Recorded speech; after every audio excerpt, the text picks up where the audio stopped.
السلام علیکم ورحمۃ اللہ وبرکاتہ۔ علماء دیوبند کے تعلق سے عوام میں یہ ایک غلط فہمی عام کی جاتی ہے کہ علماء دیوبند کا حضور پاک صلی اللہ علیہ وسلم کے جسد اطہر کے تعلق سے یہ عقیدہ ہے کہ آپ صلی اللہ علیہ وسلم کا جسم قبر کے اندر جانے کے بعد مٹی میں مل گیا ہے۔ استغفر اللہ، علیاذ باللہ، ہزار بار استغفر اللہ۔ یہ علماء دیوبند کے تعلق سے سراسر ایک بہتان ہے اور الزام ہے۔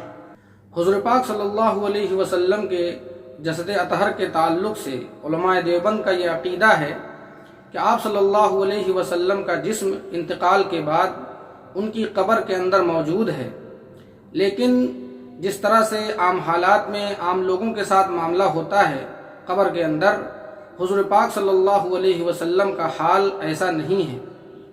آپ صلی اللہ علیہ وسلم اپنی قبر کے اندر اپنے صحیح سالم جسم کے ساتھ زندہ ہیں، اور اللہ تبارک و تعالیٰ نے ان کے جسم کے اوپر مٹی کو حرام کر دیا ہے۔ اور اس تعلق سے جو بھی احادیث مروی ہیں، علماء دیوبند کا ان کے اوپر پورا عقیدہ ہے۔ جیسا کہ انس بن مالک رضی اللہ عنہ کی حدیث ہے کہ اللہ کے رسول صلی اللہ علیہ وسلم نے حدیث پاک کے اندر ارشاد فرمایا کہ الانبیاء احیاء فی قبورہم یصلون، کہ تمام کے تمام انبیاء علیہم الصلاۃ والسلام اپنی قبروں کے اندر زندہ ہیں اور نماز پڑھتے ہیں۔